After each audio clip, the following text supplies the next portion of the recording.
Graça e paz a todos. Desejo realmente a todos uma semana muito abençoada na presença do nosso Deus.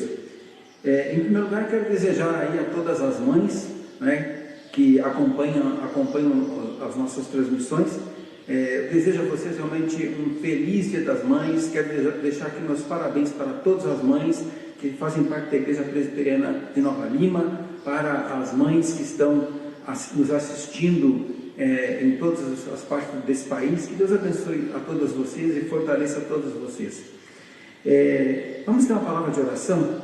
Nosso Deus e Pai, nós buscamos a Tua presença, Senhor, caminhando, Deus, debaixo da Tua graça, do Teu cuidado, da Tua proteção, Senhor Deus. Sustenta e guarda, Pai, a cada um, Deus, dos Teus filhos e filhas, e abençoa, Pai, a Tua igreja. Ó Deus, dirige, Pai, as vidas de todos, ó Deus, que estão agora, ó Deus, acompanhando a transmissão deste culto. Em nome de Jesus, amém e amém. Para a nossa edificação nesta noite, nós leremos o texto de Mateus, Evangelho segundo Mateus, capítulo 15. Leremos no Evangelho segundo Mateus, no capítulo 15, a partir do versículo 21. Mateus 15, do 21 ao 28. A história aqui, registro do relato, né, da mulher cananeia, segundo Mateus. Então, leiamos. Partindo Jesus dali, retirou-se para os lados de Tiro e Sidom, e eis que uma mulher cananeia, que viera daquelas regiões, clamava: Senhor, filho de Davi, tem compaixão de mim, minha filha está horrivelmente endemoniada. Ele, porém, não lhe respondeu palavra, e os seus discípulos, aproximando-se, rogaram-lhe: despede-a, pois vem clamando atrás de nós. Mas Jesus respondeu: não fui enviado senão as ovelhas perdidas da casa de Israel. Ela, porém, veio e o adorou, dizendo: Senhor, socorre-me. Então ele, respondendo, disse: não é bom tomar o pão dos filhos e lançá-lo aos cachorrinhos. Ela, contudo, replicou: sim, Senhor, porém os cachorrinhos comem das migalhas que caem da mesa dos seus donos. Então lhe disse Jesus: ó mulher, grande é a tua fé, faça-se contigo como queres. E desde aquele momento sua filha ficou sã. Que Deus nos abençoe. Eu estava lendo um relato uma vez de uma mãe inglesa que lá com seus 30 e poucos anos ela conseguiu ficar grávida. E aí ela, logo que iniciou o pré-natal, foi constatado que ela estava com um tumor, foi descoberto um tumor. E aí o oncologista e os médicos que tratavam dessa mãe, dessa mulher, disseram a ela: olha, o ideal é que você faça um aborto, que você comece o tratamento imediatamente, porque senão você não terá chance de cura. E essa mulher tomou uma decisão que foi uma decisão difícil, mas que para ela foi a melhor. Ela disse: não vou abortar e não vou começar a fazer quimioterapia, nenhum tipo de tratamento, enquanto eu estiver gestando o meu filho ou a filha, né? E essa mulher então levou a gestação até o final, uma gestação de risco, mas ela levou a gestação até o final. A criança nasceu e ela ainda pôde ficar alguns anos ainda cuidando de seu filho. Essa mulher decidiu pela vida do seu filho, e de fato nós podemos dar inúmeros exemplos do que uma mãe é capaz de fazer pelos seus filhos, do que uma mãe é capaz de suportar, de enfrentar pelos seus filhos. A mãe é capaz de passar fome para que o seu filho tenha o que comer. Mas nós vemos então a situação aí, né? Eu estava lendo ontem um relato de uma mãe ucraniana que lá no início da perseguição dos bolcheviques contra os camponeses ucranianos, lá na década de 1920, eu estava lendo um relato de uma mãe que ela, no auge de uma terrível fome, porque os bolcheviques confiscavam todo o alimento, tudo que era produzido pelos camponeses ucranianos, e deixavam os camponeses miseráveis passando fome, a ponto de revistarem até as casas. E essa mãe, ela reuniu os seus filhos esquálidos em volta dela, ela também faminta, ela contava histórias para amenizar a dor da fome, e ela passava horas à noite contando histórias para os seus filhos. Nem ela nem seus filhos sobreviveram. Todos aqueles camponeses morreram de fome, mas enquanto essa mãe demonstrou ali amor, deu amor aos seus filhos, eles conseguiram suportar mais a fome. E esse relato é muito interessante, porque conta de fato que aquelas famílias que se revoltavam, que ficavam brigando, querendo brigar mesmo,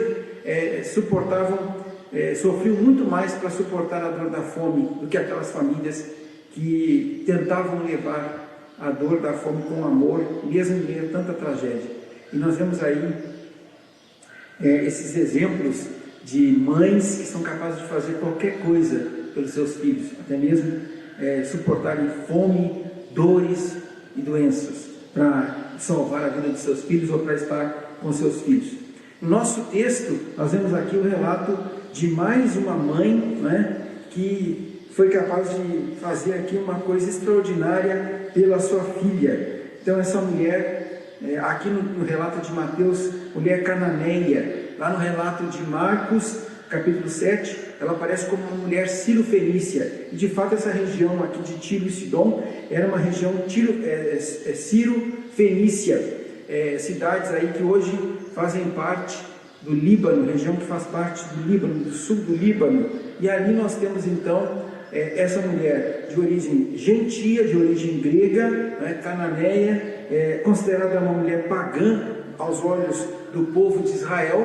E essa mulher então vai ao encontro de Jesus. E nós vemos Jesus aí no capítulo 15, capítulo 14, 15, nós vemos Jesus se afastando, né, da Galileia, saindo da Galileia, por dois motivos básicos. O primeiro é por causa das multidões que não deixavam Jesus por conta da multiplicação dos pães e dos peixes. Então o povo estava atrás de Jesus porque Jesus os alimentara. Então o povo buscava os bens materiais. Por outro lado, os fariseus legalistas insistindo em pôr Jesus à prova, em fazer perguntas e insistindo com Jesus. Começa aí o capítulo 15 falando que alguns fariseus e escribas foram atrás de Jesus para dizer que os discípulos dele estavam transgredindo a tradição dos anciãos, né? Então Jesus estava cansado dessas multidões e agora dos fariseus aí que o cercavam. Então ele vai mais para o norte, e é o primeiro registro aqui de Jesus deixando a Galileia, deixando o território de Israel e indo mais para o norte, para um território especificamente gentio. E aqui no capítulo 15, verso 21, começa então o período do ministério de Jesus na região da Pérea, que ficava mais ao norte, mas indo ali em direção ao Líbano e em direção à Síria do outro lado, no lado nordeste ali. Então Jesus vai então começar esse ministério na Pérea. O que acontece aqui nesse período está registrado aqui por Mateus, segundo Hendrickson, desse versículo 21 do capítulo 15 até o verso 34 do capítulo 20, então capítulo 20, verso 34. E essa mulher, então, diz o texto que ela vai atrás de Jesus justamente porque a sua filha está, diz o texto, minha filha está horrivelmente endemoniada. Veja a situação da casa desta mulher, a situação da família desta mulher, né? Então, filha endemoniada. E Tiro e Sidom foram cidades aí consideradas cidades pagãs, né? E Jesus se referiu a Tiro e Sidom lá no capítulo 11, quando ele fala assim: passou então Jesus a increpar as cidades nas quais ele operara numerosos milagres, pelo fato de não se terem arrependido. Ai de ti, Corazim, ai de ti, Betsaida, porque se em Tiro e em Sidom se tivessem operado os milagres que em vós se fizeram, há muito que elas se teriam arrependido com pano de saco e cinza. Então, Tiro e Sidom, Jesus diz que se ele estivesse lá pregando o arrependimento, mostrando, fazendo os sinais e os milagres que ele estava fazendo entre as cidades da Galileia, aquela região, por certo, se arrependeria e se converteria. Não foi o caso das cidades aí da Galileia, que endureceram e que perseguiram e que se opuseram a Jesus, né? Então, Mateus afirma que a mulher saiu atrás de Jesus, andou atrás de Jesus.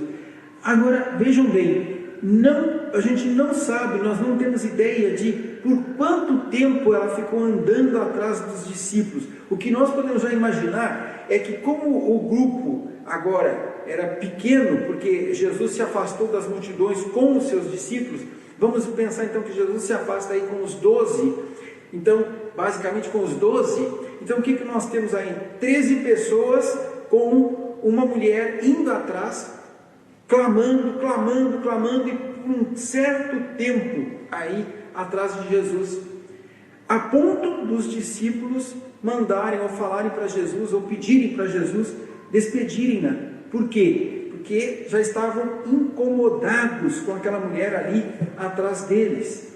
Mas é interessante, porque temos certeza que Jesus sabia o que ia no coração daquela mulher.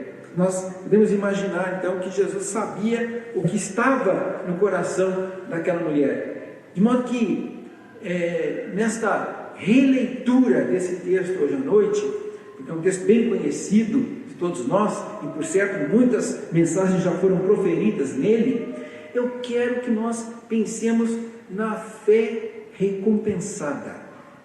Nosso tema hoje será esse: a fé recompensada.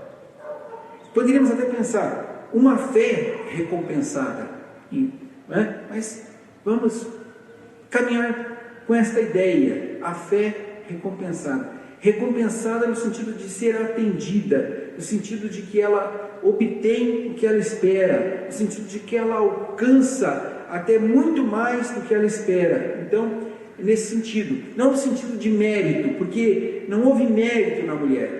Então, não há em nós também nenhum mérito para recebermos algo de Deus ou de Jesus. Nós não recebemos nada pelo mérito, é tudo pela graça, não é? A graça de Deus, nós recebemos pela livre graça de Deus. Então, a fé recompensada é dirigida exclusivamente a Jesus. Quero deixar isso claro aqui.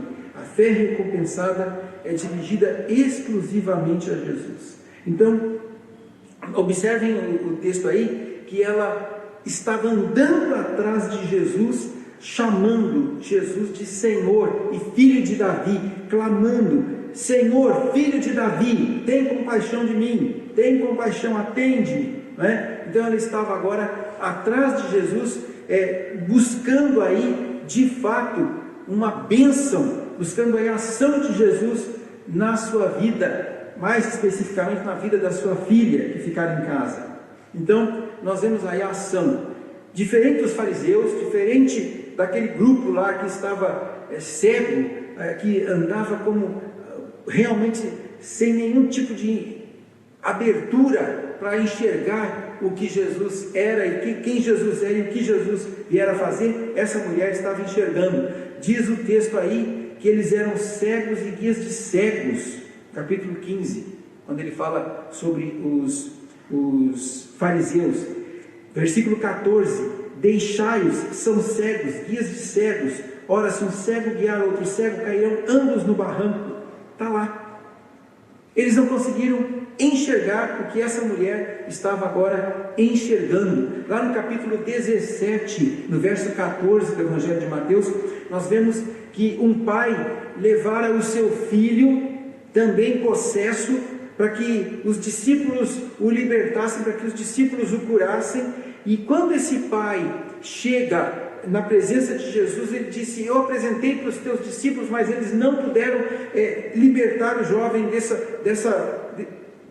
possessão, desses demônios aí que estão nele, ou desse demônio que está nele. Então Jesus, e o pai diz o seguinte para Jesus: olha, quero dizer para o senhor que ele cai no fogo, ele cai na água, eu não tenho controle. Então o que ele estava dizendo para Jesus a situação é tão calamitosa na vida do meu filho, que eu não consigo, eu tenho que passar o tempo inteiro em função dele, a família tem que passar o tempo inteiro em função dele, por conta da situação, porque ou ele pode perecer no fogo ou perecer na água.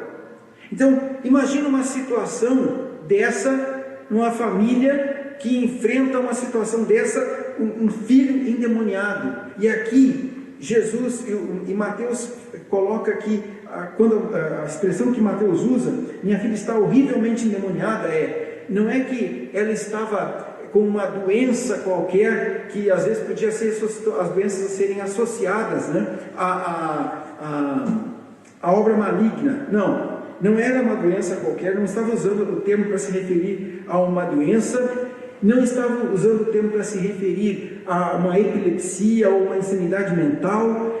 Mateus usa o termo para dizer de fato, o termo evoca de fato, descreve de fato uma condição na qual uma personalidade, uma entidade distinta, má, estranha, tomou conta daquela pessoa, assumiu o controle da vida daquela pessoa. Aquela jovem estava como um agente de Satanás ali na sua vida.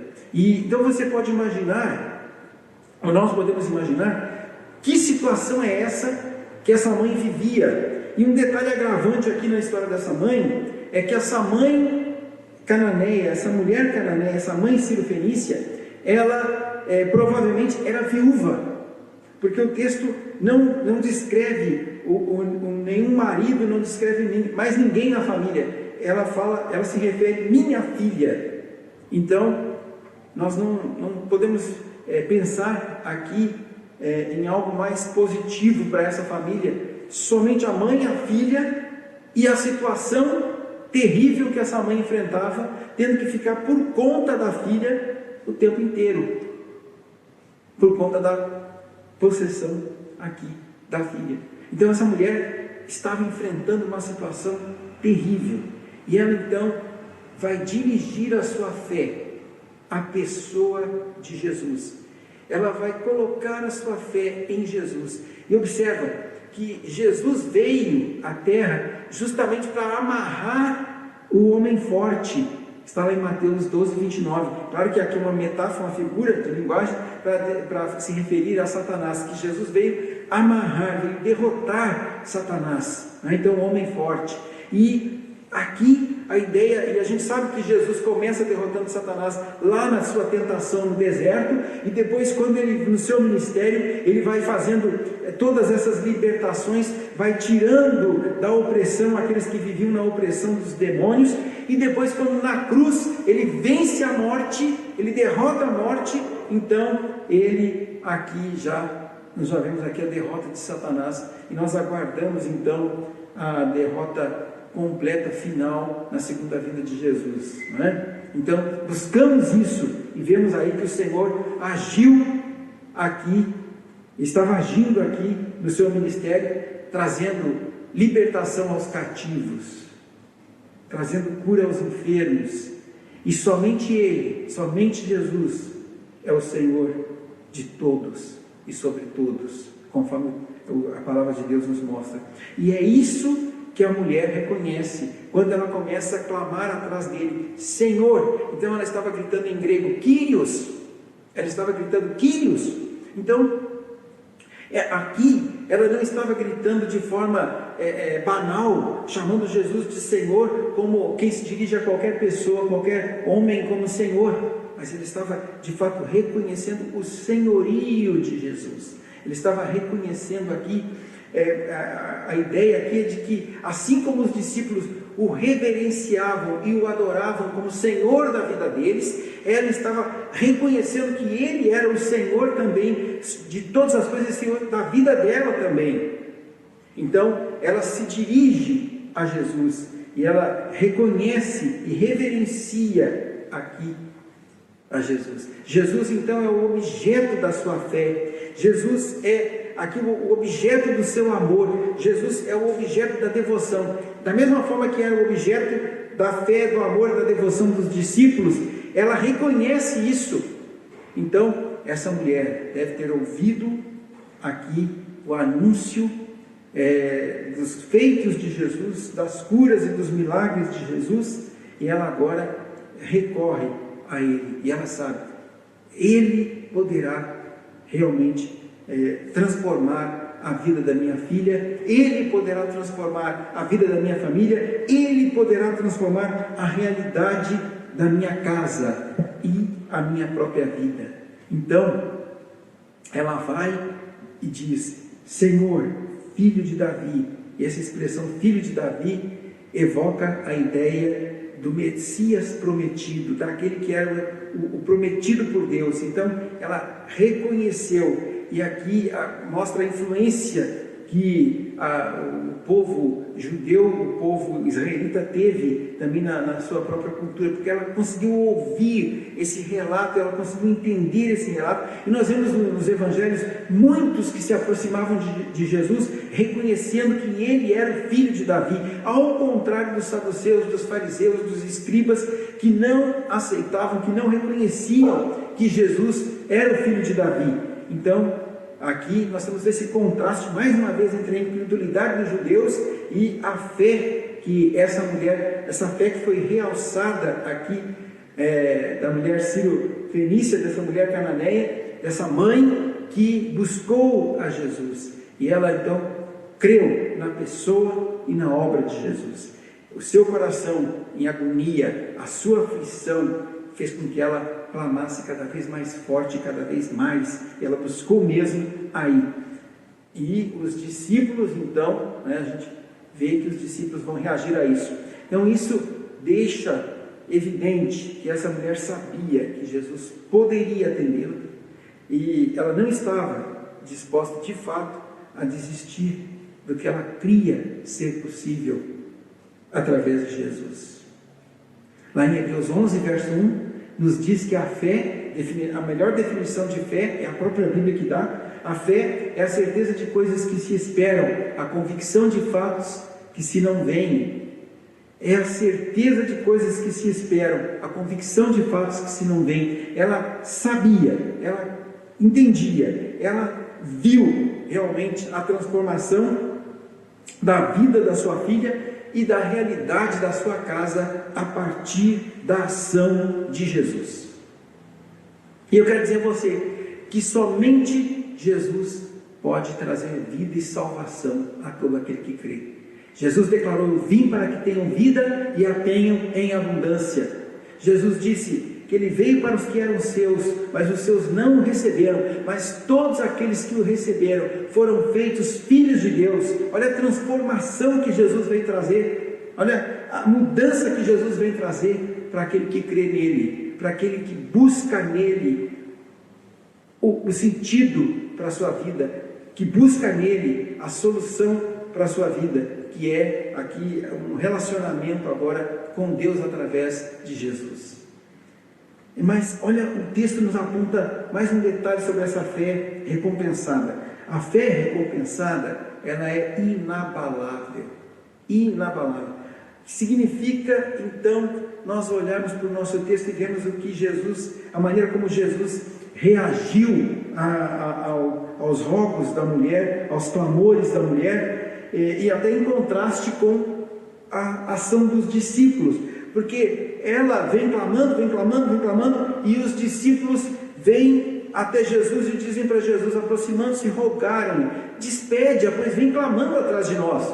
Então, a ideia aqui básica é que não é que eles estavam querendo que Jesus fosse lá, resolvesse o problema, atendesse a mulher e despachasse. Não, eles estavam aqui querendo que Jesus desse o jeito que ela fosse embora mesmo. Já estavam cansados, já estavam irritados, porque a mulher não parava ali atrás deles. Então, isso também demonstra que ela ficou por um bom tempo seguindo os 13, seguindo a Jesus e aos seus discípulos, e ao mesmo tempo clamando, e sem parar.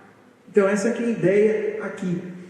Aí sim, Jesus, então tem esse período de silêncio inicial da parte de Jesus, E agora, quando Jesus fala, Jesus vai e diz: não fui enviado senão as ovelhas perdidas da casa de Israel.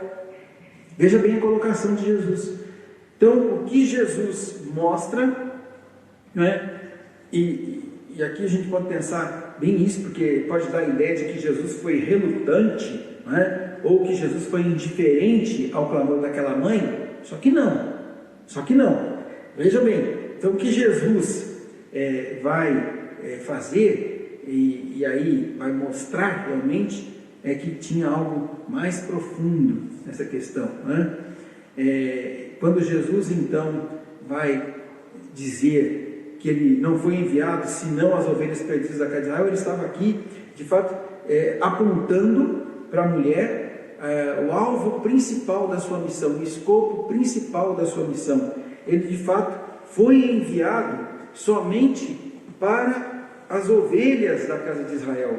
Lá no texto de Mateus capítulo 10, versos 5 e 6, quando Jesus envia os 70, quando Jesus envia os discípulos, né, e os 70, Jesus vai e diz a eles: olha, vocês não devem tomar o rumo dos gentios, nem tomar o rumo dos samaritanos, vocês têm que ficar somente entre as ovelhas de Israel, somente entre as cidades de Israel, tem que percorrer o território de Israel. Então Jesus reforçou que eles deveriam concentrar os esforços entre os judeus. Por quê? Porque ainda não era chegada a hora dos gentios. A hora dos gentios viria, mas ainda não era o momento. Paulo diz lá em Efésios 2,14 que havia uma parede de separação aqui entre judeus e gentios. Num primeiro momento, antes da sua ressurreição, o ministério de Jesus foi voltado especificamente para os judeus, para a descendência de Israel. Então, depois, lá no livro de Atos, nós vemos então Jesus, o Evangelho já se expandindo, já saindo do âmbito, meramente do âmbito dos judeus, e indo agora para os gentios. Mas num primeiro momento, o Evangelho, Jesus deveria pregar, deveria anunciar especificamente aos judeus, isso para cumprir também as ordenanças lá do Antigo Testamento, como nós sabemos, né? Então Jesus deveria cumprir aí essas ordenanças. Bom, agora aqui Jesus vai abrir uma exceção. Ele iria abrir uma exceção se ele atendesse essa mulher? É isso que o texto está falando? Claro que não, porque Jesus não foi até a mulher. Jesus não saiu para o território de Tiro e Sidom com a finalidade específica de proclamar o reino, mas ele vai para ter um momento ali para ele propriamente, que o texto aqui de Mateus não registra, né? Mas quem procura Jesus é a mulher. Quem vai até Jesus é a mulher. Então o texto nos mostra que ela sai da sua casa, que nós não sabemos exatamente onde ficava, e ela vai atrás de Jesus. Então essa mulher é que sai à procura de Jesus. Por isso que nós podemos pensar nessa fé inabalável, que não se deixou abater pelos percalços do caminho, porque Jesus, primeiro um momento de silêncio, depois Jesus reafirma que ele não veio para os gentios ainda, que não era a hora ainda dos gentios, e depois vem agora a colocação de Jesus do verso 26, no verso 25, aliás, ela diz: ela porém veio e o adorou, dizendo: Senhor, socorre-me. Então, nós vemos aí no verso 25, a mulher declarando aqui a Jesus e declarando novamente que Jesus é Senhor, adorando Jesus, e o texto diz, nessa expressão, veio e o adorou, veio e caiu aos seus pés, lá no original, caiu-lhe aos pés, dizendo: Senhor, socorre-me. Então, a mulher agora insiste, persiste e está na presença de Jesus, adorando a pessoa de Jesus. A primeira reação então dessa mãe ante aquilo que ela ouviu foi cair-lhe aos pés, buscar ao Senhor Jesus. Mateus pinta isso de uma cor até muito forte, uma cor muito viva para nós, né? Porque, de fato, a única esperança que havia para sua filha, a única solução para a situação da sua casa, da sua família, estava ali diante dela. Estava diante dela, de modo que ela não podia pensar em desistir realmente da bênção que Deus, que Jesus tinha para ela, com certeza. E aqui nós vemos uma coisa importante, até uma expressão que é muito usada hoje em dia, que é muito divulgada hoje em dia, não é? Que nós devemos buscar as bênçãos ou buscar a bênção. E tem muita gente tentando buscar bênção por aí, ou procura os diversos grupos e cultos atrás das bênçãos. E tem muita gente preocupada com a bênção de Deus e não com o Deus da bênção, interessada na bênção de Deus e não no Deus da bênção, não no relacionamento verdadeiro, firme com aquele que é o Senhor de todas as coisas. Nós vemos aqui essa mãe realmente buscando, e quando ela diz socorre-me, ela está dizendo: eu não vou sair sem receber essa graça. Então essa mãe vai persistentemente, insistentemente, inabalavelmente, ainda conduzindo essa conversa com Jesus, e ouve da parte de Jesus esse versículo que é muito conhecido e nós sempre lembramos dele: não é bom tomar o pão dos filhos e lançá-lo aos cachorrinhos. A ideia de cachorrinhos aqui são os cães domésticos, que havia também os cães vira-latas, né, que ficavam perambulando pelas ruas, mas essa expressão aqui eram os cães domésticos, os cães que ficavam realmente com as famílias.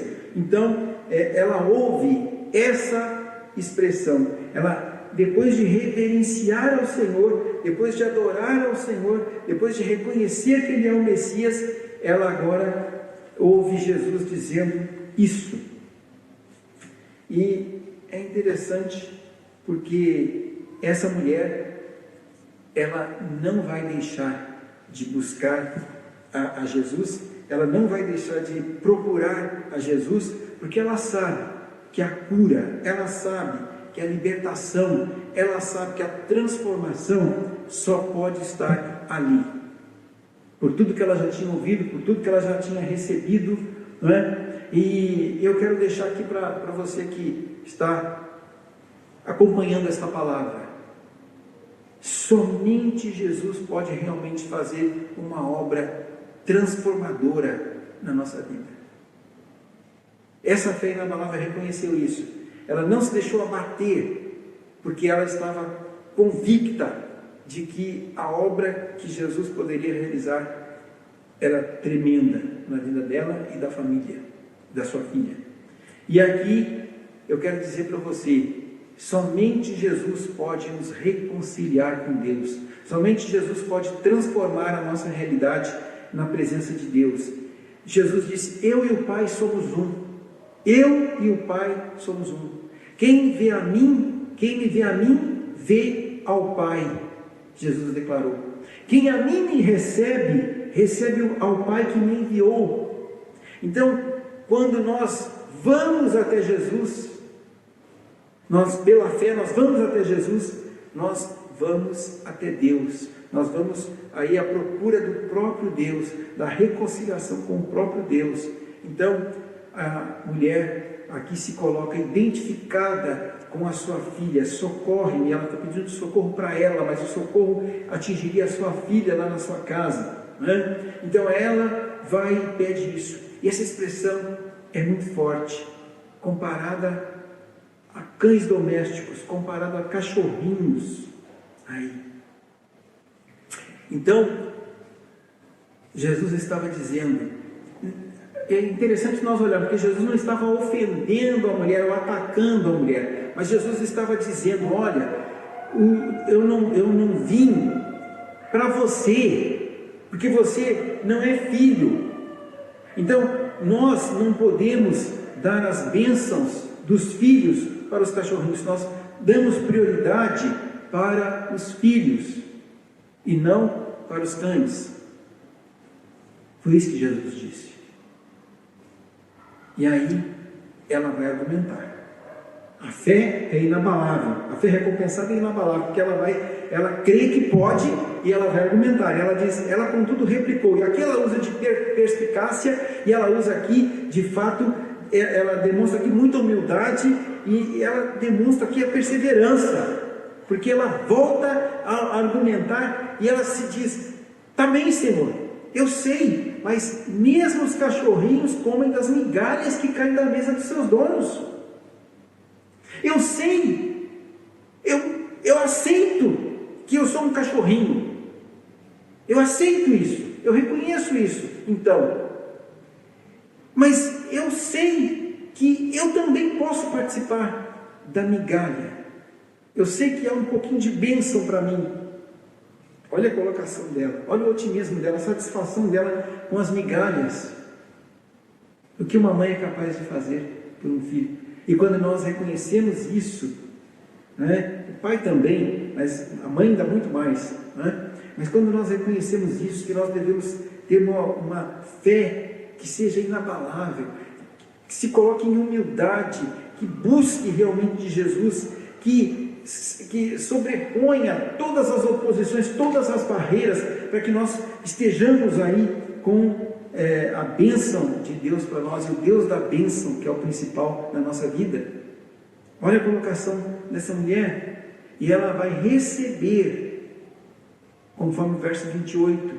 Então disse Jesus, ó mulher, e aqui eu quero mostrar uma última característica da fé recompensada, é que ela vai além da graça recebida, ela vai além da graça recebida, além da graça alcançada. Então, a fé que vem de Deus, a fé que é recompensada, ela ultrapassa uma mera ação de Deus, a algo que nós entendemos que somente pela ação sobrenatural pode ser tratado. Ela vai além disso. Então ela vai além de eu receber uma cura, ela vai além de eu receber uma libertação, ela vai além de uma interferência na vida da minha família, porque quando nós olhamos, por exemplo, para as situações que envolviam aí o Evangelho, nós vemos que muitos foram até Jesus buscando sinais, buscando prodígios, muitos foram até Jesus buscando vir a obra de Jesus na vida deles. E quando nós olhamos para o nosso texto, nós vemos então que a mulher numa situação desesperadora, né? Por que Jesus demorou em atendê-la? Nós temos uma resposta a essa pergunta, que é uma resposta clichê, muito clichê, que nós ouvimos aí várias pessoas quando falam desse texto, quando pegam esse texto para fazer uma breve devocional, já vão falando, já vão mencionando isso. Jesus demorou em atendê-la para testar a fé dessa mulher. Ou então, nós vamos então para uma outra resposta para essa pergunta, por que Jesus demorou em atendê-la? Pensando, então, bom, se não foi para testar a fé, se não foi esse clichê, então talvez é porque Jesus de fato não quisesse atendê-la no primeiro momento, e aí ele foi convencido a atendê-la. Ele foi de fato, ela conseguiu fazer com que ele atendesse. A gente sabe que isso aí também não está correto. Por que não está correto? É inaceitável. Por quê? Porque se Jesus não iria atendê-la, ele podia ter ouvido os discípulos e já ter realmente mandado a mulher embora, ter despedido a mulher antes. Ou então, nós podemos pensar que Jesus, e aí um outro aspecto também, que Jesus poderia ter feito isso, não deveria fazer isso, porque ele de fato é quem ele é grande em amor e misericórdia, então iria contra tudo aquilo que nós sabemos sobre o caráter de Jesus, né, se Jesus de fato não atendesse. Bom, são várias especulações que existem aqui em torno disso. Por que Jesus demorou em atendê-la? Né? São muitas especulações. De fato, seria estranho, porque Jesus disse: vinde a mim todos vós que estáis cansados e sobrecarregados, e eu vos aliviarei. Se Jesus disse isso, se Jesus tratou, curou, operou sinais e prodígios, Jesus não iria atender aquela mulher que estava ali humildemente, com tanta convicção, com tanta certeza, com tanto ardor no coração, buscando ali a ação de Jesus na vida dela, da sua casa. Com certeza Jesus atenderia. Mas eu quero dizer que a fé recompensada, ela vai além da graça alcançada, além daquilo que você foi simplesmente buscar. Porque observe, os 10 leprosos foram até Jesus buscando a mesma benção, a cura da lepra. 10 leprosos vão buscar a cura para a sua lepra, e Jesus recebe de volta apenas um. Um deles, depois de curado, voltou a encontrar-se com Jesus, e esse era samaritano. E Jesus então fala com este samaritano: a tua fé te salvou. Então o samaritano voltou para agradecer, porque ele viu além da bênção que ele recebeu, além da própria cura do corpo. Os outros, livres agora da lepra, foram viver as suas vidas, foram cuidar de si. E o samaritano que encontrou, que recebeu além da cura do corpo, recebeu a salvação da sua alma, a salvação eterna. Reconheceu que Jesus de fato é aquele que pode tudo e transforma a realidade de qualquer um de nós. E aí, no caso, o perdão, trazendo a fé para a salvação, que foi o que aquele samaritano recebeu. Veja bem, 1 entre 10. 1 entre 10. Nós vemos que lá no Antigo Testamento, Abraão teve que esperar por anos, ele e Sara tiveram que esperar por anos pela ação de Deus para que chegasse o Isaac. E lá em Romanos, capítulo 4, verso 20, diz que Deus fez isso para fortalecer a fé de Abraão. Deus agiu assim para que Abraão tivesse a sua vida espiritual e a sua fé fortalecidas durante esse tempo de espera. Nós vemos também lá em Davi falando com Deus, lá no Salmo 22, verso 2, que Deus demorava em atender, demorava em responder, e ele às vezes ficava angustiado com isso, mas Deus tinha propósitos para tudo isso.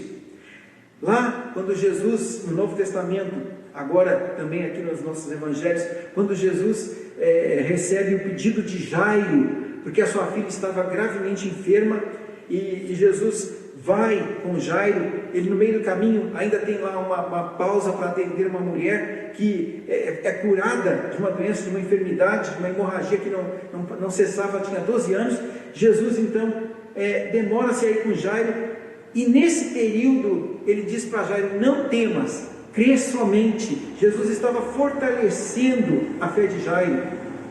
Quando Jesus vai atender aquela multidão com a multiplicação dos pães, que eu mencionei aqui antes, a multiplicação dos pães e dos peixes, lá em João 6, versos 5 e 6, está registrado lá que ele se dirigiu a Filipe. Ele já sabia o que ele iria fazer, mas ele se dirigiu a Filipe e disse para Filipe: olha, vamos comprar alimento para eles. E o texto completa dizendo que Jesus estava experimentando Filipe, que Jesus estava trabalhando com Filipe. Então, ação de Deus. E quando Lázaro está lá enfermo, e Jesus recebe a notícia, e ainda demora-se 2 dias para sair ao encontro lá da família de Lázaro, lá em Betânia. 2 dias. E quando ele vai, ele diz aos discípulos: olha, Lázaro já está morto. Lázaro já foi sepultado, já está morto. Então Jesus vai até lá, conflito claro de ressuscitar a Lázaro. E ele, com isso, ele estava agora dando uma lição aos seus discípulos, que eles talvez, se Jesus apenas curasse Lázaro, não receberiam, porque eles estavam acostumados a ver Jesus curando, a ver Jesus operando sinais e prodígios, mas agora eles iriam ver Jesus ressuscitando um homem que já estava morto. E ao chegar ao sepulcro, ao chegar na casa de Maria e Marta, ele ouviu as irmãs dizendo: já cheira mal, Senhor, como você vai abrir o sepulcro? E Jesus dá uma demonstração tremenda de autoridade, de poder sobre a vida e sobre a morte, quando ele ressuscita a Lázaro.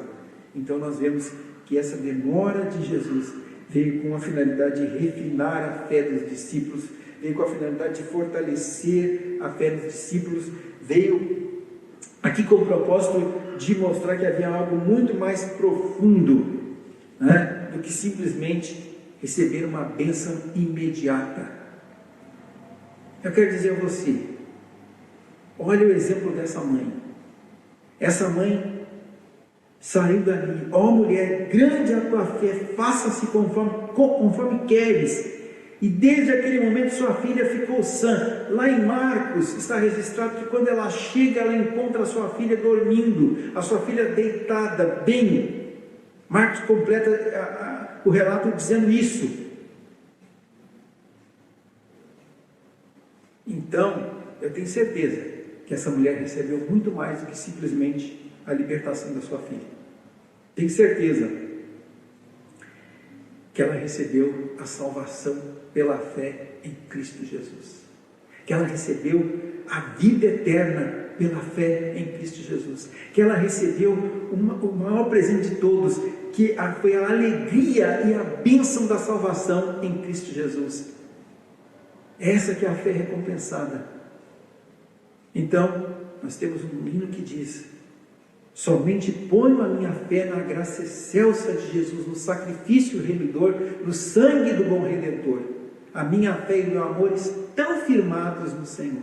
Estão firmados no Senhor. Creia nisso. Creia que a sua fé e o seu amor estão firmados no Senhor para a vida eterna. E se você não tem essa certeza, abra o seu coração, deixe Jesus entrar na sua vida, deixe Jesus fazer uma transformação na sua vida. Reconheça que Ele é o Senhor, que Ele é o Salvador, que Ele é o Messias, o enviado de Deus. Foi aquele que Deus mandou ao mundo, para que todo aquele que nele crê não pereça, mas tenha a vida eterna. Assim como essa mulher reconheceu que Ele era Senhor sobre tudo e sobre todos, e em especial sobre a vida dela. Que nós assim nos miremos nesta fé recompensada, que essa mãe, que a Bíblia chama de mulher cananeia ou mulher cirofenícia, teve, e cujo nome nós não sabemos, mas com certeza o seu nome está escrito no livro da vida do Cordeiro, na glória celeste. Que Deus assim nos abençoe. Vamos orar? Amado Deus, nós te agradecemos, ó Pai, por esta noite, pela Tua palavra, Deus, que é viva, pela Tua palavra, Deus, que transforma, pela Tua palavra, Deus, que age, ó Deus, nas nossas vidas, e nós queremos, ó Deus, nesta noite, mirarmos, ó Deus, no exemplo e na fé que esta mãe cananeia teve, ó Deus, que esta mulher teve, ó Deus, na presença de Jesus. Que nós todos, ó Deus, possamos imitá-lo, ó Deus, buscando de fato dirigir sempre, ó Deus, a nossa fé a Jesus Cristo, tendo Jesus como alvo da nossa fé, que nós possamos, ó Deus, ser inabaláveis na nossa fé, que nada venha nos demover, ó Deus, da fé e daquilo que nós cremos através da Tua palavra sobre Jesus, ó Deus, e nos ajuda, ó Pai, a enxergarmos além daquilo que recebemos aqui, as bênçãos, ó Pai, que temos, que estão reservadas para nós na eternidade, na Tua presença, ó Deus, através de Jesus Cristo e pelos méritos de Jesus Cristo. Ó Deus, eu rogo a Deus também uma bênção especial nesta noite para as mães, ó Pai, que fazem parte da Tua igreja, para as mães, ó Deus, que estão agora, ó Deus, participando, ó Deus, deste culto através dos canais, ó Deus, de transmissão. Que Tu esteja, Pai, abençoando cada uma das mães, fortalecendo e amparando a cada uma, ó Deus, suprindo as necessidades, em nome de Jesus, por amor de Jesus e para a glória de Jesus. Amém e amém. E com o amor de Deus, nosso eterno, bondoso e todo-poderoso Pai, que a graça do nosso Senhor e Salvador Jesus Cristo, aquele que é poderoso para fazer infinitamente mais do que nós pedimos ou pensamos, e que o poder, a unção, a direção e a ação do Santo Espírito estejam com cada um daqueles que buscam o Senhor Jesus e que colocam a sua fé no Senhor Jesus para a sua salvação, hoje e sempre. Amém e amém.